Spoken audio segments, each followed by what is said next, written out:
So I'm Charlene Clements, I'm the owner and manager of Kind Hands here in Whangarei. Kind Hands is a respite care cottage and it's for medically fragile children and also children with disabilities aged 0 to 6 years old. And we've also recently, just in the last week, achieved our ECE hours as well. So it's also daycare licensing for children who are medically fragile and have disabilities, which is pretty cool. It makes us pretty unique and it makes us the first in New Zealand to have that, which is really exciting. This has been a dream of mine. It totally comes from my heart. My own child doesn't fit inside the square box, so whatever that is and whatever that means for every family. So he has additional needs as well, and I just going into people's homes and seeing different families and doing different things, I just think it'd be really nice to offer support to other people and to, like for me, for example, you go home with these babies, these nice babies, and you go home and you have your husband and people come and visit your baby and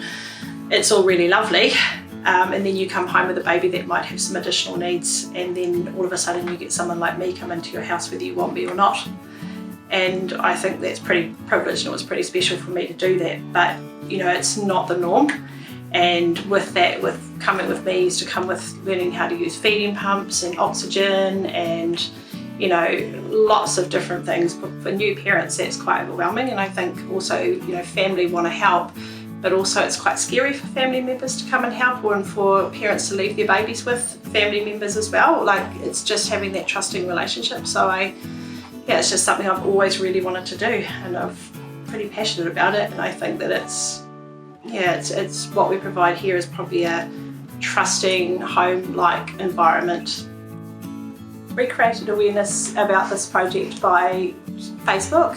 Facebook's been pretty huge marketing because obviously everybody uses Facebook these days. But I think for me, as on a personal level, as families and whānau and children, like going into their homes.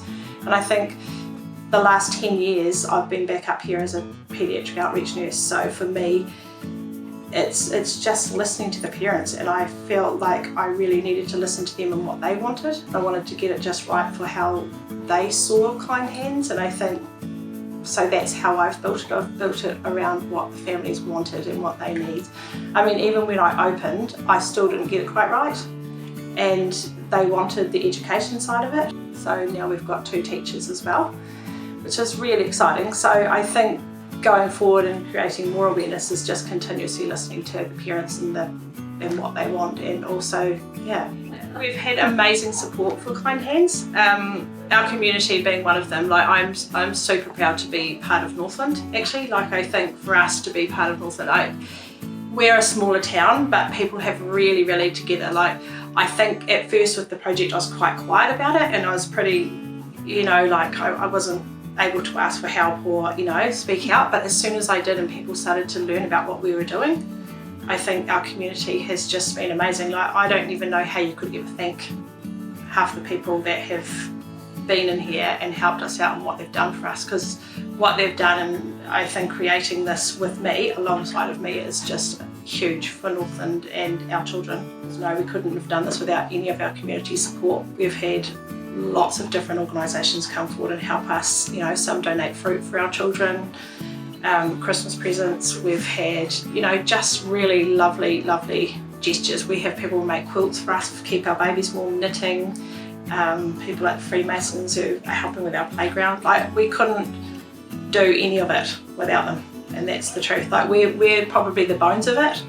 We've created the building and the plans, but our community is kind of like the essence of it, if that makes sense. Building and Fire Services helped us enormously, really. I mean, not just with helping us with our Type 7 fire system. I say Type 7 because I've just learned about all of that stuff throughout the project. And like, we've got our evacuation schemes, and we've got all of our sirens and all the things that you see in our ceiling. Like, it's just how do you keep a home looking like a home with all of that stuff in there. And like, working with such amazing, generous people, like, everybody's just so kind. And then not only that, they've come in and helped us do all of our staff training as well. Like, I think that's pretty neat. We're pretty lucky.